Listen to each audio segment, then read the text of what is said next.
গত 16 বছরে অ্যাডহক বেসিসে শুধুমাত্র পকেট ভরে ফেলার জন্য যেইভাবে এনার্জি সেক্টর কাজ করেছে, যেভাবে খোকলা করে দেওয়া হয়েছে বাংলাদেশে এনার্জি সেক্টরকে, সেটা থেকে কিভাবে যে আমরা মুক্তি পাবো আমার জানা নাই। Because now I am part of the government, I can see how difficult it is going to be. 16 বছরের যেই জিনিস সেটা তো একদিনে ম্যাজিকের মতো চেঞ্জ হবে না। আপনি যেই পলিসি নেন নাই যে লোকালি আপনি এক্সপ্লোর করবেন, সেটা 16 বছরে আপনি কূপ খনন করেন নাই। আপনার মেইন পলিসি ছিল শুধু ইম্পোর্ট করা, এবং অ্যাডহক বেসিসে একটার পর একটা ডিসিশন আপনি নিয়েছেন। এবং আপনি এখন নতুন কমিশন এসে নতুন নতুন পলিসির সাথে কিভাবে 16 বছরের যে ল্যাবস, একটা ছোট্ট জামা টান দিলে একদিকে, টান দিলে আরেকদিকে ক্রাইসিস হয়ে যাচ্ছে। আমাদের সার সেক্টর, আমাদের ফার্টিলাইজার ডিপেন্ড করছে গ্যাসের উপরে। আমরা এনার্জি, আমরা শুধু ইলেকট্রিসিটির কথা চিন্তা করি, সেটা তো ডেফিনেটলি ডিপেন্ড করছে। কিন্তু আমাদের ফুডের যে নেক্সাসটা, আমরা যে ফার্টিলাইজার না থাকলে যে আমরা না খেয়ে থাকবো, সিকিউরিটি যদি না থাকে, সেই দিকে তাকানোর দিকে আমরা লক্ষ্য করতে পারছি না। আমরা শিল্পের ক্ষেত্রে আমরা দেখছি আমরা সাপ্লাই ইনাফ দিতে পারছি না। সো এই জিনিসটা মাথায় রাখতে হবে যে একটা ইন্ডিপেন্ডেন্ট কমিশন, এখানে অনেক কমিশন হয়েছে, কিন্তু এনার্জি রেগুলেটরি কমিশন তো অলরেডি ছিল, যারা ইন্ডিপেন্ডেন্ট এবং পাওয়ারফুল কনস্টিটিউশনালি, তাদেরকে তাদের পুরো অধিকার খর্ব করে একটা গভর্নমেন্ট যথেচ্ছাচার চালিয়ে গেছে। এটা কিভাবে সম্ভব হবে? গ্যাজেট করে ক্ষমতা খর্ব করা হয়েছে। এবং আপনি যদি 16 বছর ইন্ডিপেন্ডেন্স প্র্যাকটিস না করেন, সাডেনলি স্বাধীনতা পেয়েও প্র্যাকটিস করতে পারছেন না। তো আপনার তো স্বভাব নাই, আপনার কালচারে নাই how to behave independently. So এই জিনিসের পরে আমি প্রথমে যেই দিকে নজর দিতে বলবো সেটা হচ্ছে, আমি আইনের লোক না, so I may be wrong, কিন্তু আমার কথা হলো এই যে এই গভর্নমেন্ট আছে আমাদের, এটার সাংবিধানিক এবং আইনি পজিশন এতটা শক্ত হতে হবে যে পরবর্তী গভর্নমেন্ট যেন তার সব কিছু বাতিল না করে দেয়। That would be my first point. কারণ এখন আমরা যত পরিশ্রম করছি, এটা যদি এতটা দুর্বল হয় যে পরবর্তী যে কোনো গভর্নমেন্ট ছুঁড়ে ফেলে দিতে পারে, তাহলে এত যে পরিশ্রম করছি, এত যে এক্সাইটেড হচ্ছি, it's not going to work. So এটা আমার প্রথম অনুরোধ থাকবে যে কোনোভাবে the position of current government has to be grounded on the solid ground.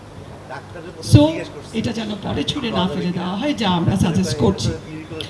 তারপরে আমি যেটা বলবো, আমাদের বিসের চেয়ারম্যান ওনার যে সাজেশনটা, আসলে এতগুলো কমিশনের কাজে হাত দেওয়া হয়েছে যেহেতু জনগণের দাবি ছিল, আই আন্ডারস্ট্যান্ড, কিন্তু প্রায়োরিটি বেসিসে সাংবিধানিক এবং নির্বাচন রিলেটেড যেগুলো রিয়েলি মেইন ইস্যু, এখন সেই দিকে বেশি আমরা নজর দিব। আর বাকি যে ফিডব্যাক আছে, সেটা পরবর্তীকালে গভর্নমেন্ট যাতে ইউজ করতে পারে, এই ফিডব্যাক, এই জিনিসগুলি, সেগুলি আমরা রেখে যাব সবার জন্য। কিন্তু সব কিছু এত অল্প সময়ে যে টাইম লিমিটটা আমাদের আছে, সব কিছুতে আমরা হাত দিতে পারবো না। So we better straighten up our priority, যে প্রায়োরিটি আমাদের কী হবে। এরপরে আরেকটা জিনিস আমি বলবো, জুলাইয়ের গণ অভ্যুত্থানের পরে একটা বড় নিড ছিল বিচার করা, দ্রুত বিচার করা।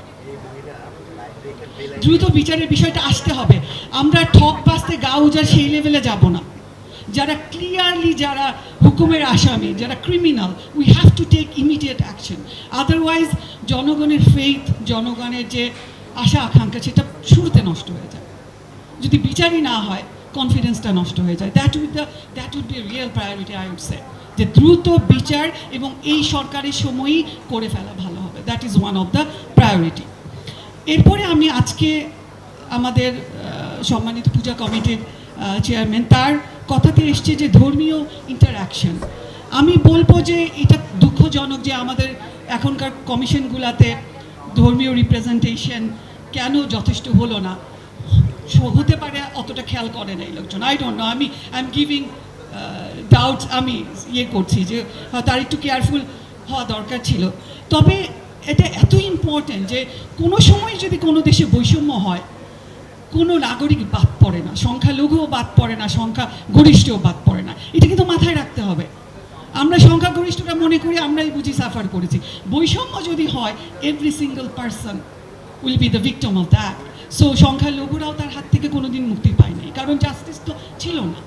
তো জাস্টিস যদি না থাকে, তাহলে এই জিনিসটা আমাদের মাথায় রাখতে হবে যে আমাদের সোসাইটি ধর্মীয় ভ্যালু এবং ফ্যামিলি ভ্যালু দিয়ে রান করে। সেইখানে ধর্মীয় যারা আছেন, ধর্মীয় পার্সোনালিটি আছেন, তাদের ভূমিকা অত্যন্ত গুরুত্বপূর্ণ।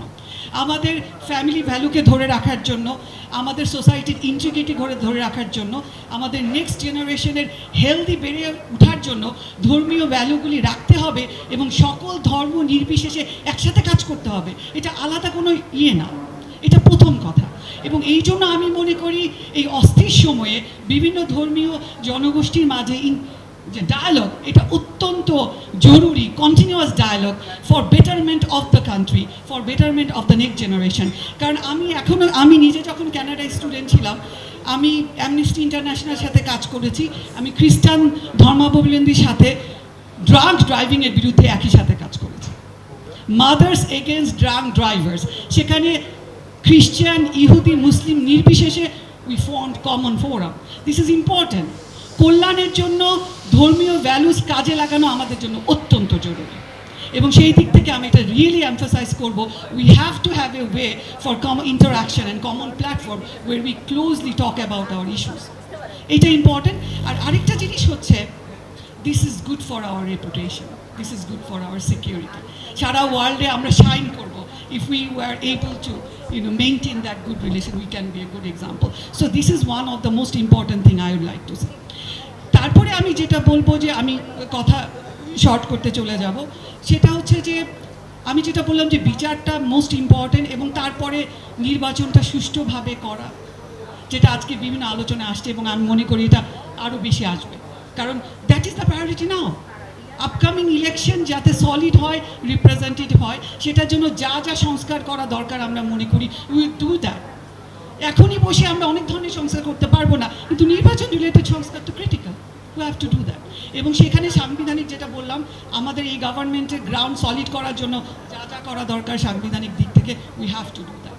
So this is the then. And finally what I want to say, যে আমাদের উইমেন রিলেটেড কথা আসছে, এখন আমি যেহেতু উইমেন আউট একটুখানি কথা আমি বলেই যাই, সেটা হচ্ছে পলিটিক্যাল ক্ষেত্রে হোক, সোশ্যাল ক্ষেত্রে হোক, মেয়েদের পার্টিসিপেশন দরকার। ইন্টারেস্টিংলি ইনাফ এটা অটোমেটিক হচ্ছে। আমরা যদি নারীদেরকে এডুকেটেড করতে পারি, নারীদেরকে সচেতন করতে পারি, তাদের অপরচুনিটি বাড়িয়ে দিতে পারি, উপর থেকে না ঢেলে আমরা বটম থেকেও আমরা তাদের এগিয়ে দিতে পারি, যে তারা, কারণ আমি দেখেছি স্পেশাল ফেভার নিয়ে নারী যদি উপরে উঠে, তার কম্পিটিশন আরও বেশি হয়। You have to come with your own qualification. নারীরা যখন তাদের নিজেদের কোয়ালিটি নিয়ে চলে আসে, তখন সেখানে তাদেরকে সার্ভাইভ করতে হবে, তো সেটাও ইম্পর্টেন্ট, যে আমি এক জায়গায় তাদের দিলাম and then they need to survive. So you have to come with qualification. But যতদিন পর্যন্ত আমরা ওই ক্রিটিক্যাল নাম্বার অফ উইমেন পাচ্ছি না যারা কোয়ালিফাইড টু ফাইট, তখন আমাদের স্পেশাল কনসিডারেশনে যেতে হবে। এবং যেই প্রপোজাল আসছে, আমি মনে করি এটা নিয়ে ফার্দার আরও আলাপ হবে। I may not be able to attend, কারণ আমার কমিশনের মিটিং আছে।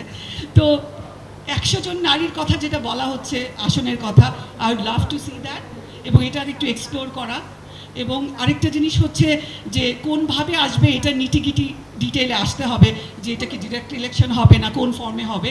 But I would say that if it is possible to go for proportionate, this is my suggestion, যে যারা অন্যান্য জায়গায় যেইভাবে ভোট পেয়েছেন যেই দল, সেই প্রপোর্শনেটলি সেই 100 আসনে আসতে পারে। But that is just a proposition. I would like to see more work going on with that. So after saying that, I would like to say I must congratulate the commission, জাতীয় ঐক্যমত commission, যে এইরকম একটা শব্দও তো আমরা শুনতে পাইনি, তাই না, 16 বছরে, যে জাতীয় ঐকমত্য। আমি তো বানানো ভুলে গেছি, ফ্র্যাঙ্কলি স্পিকিং। সো ঐকমত্য বলে যে একটা জিনিস দরকার জাতীয় লেভেলে, এই শব্দটা শুনতেও ভালো লাগে। এবং I never thought I'd be able to even speak on many issues I'm talking now in the common front, in common ground platform. So আমি শুকরিয়া আদায় করি আল্লাহ সুবহানাহু ওয়া তাআলার, যে এই সুযোগ হয়েছে। এবং বাকি যাদের আন্দোলনের কারণে, অভ্যুত্থানের কারণে আমরা এই জিনিসটি পেয়েছি, আমি তাদের জন্য দোয়া করি, তাদের শুকরিয়া আদায় করি, এবং মনে করি যে আপকামিং ডেইজে আমরা যে জিনিসটা রেখে যেতে পারবো, সেটা যদি তাদের আশা আকাঙ্ক্ষাকে আমরা উচ্চকিত না করতে পারি, we would fail the nation. But with that, I'd like to conclude. Thank you very much.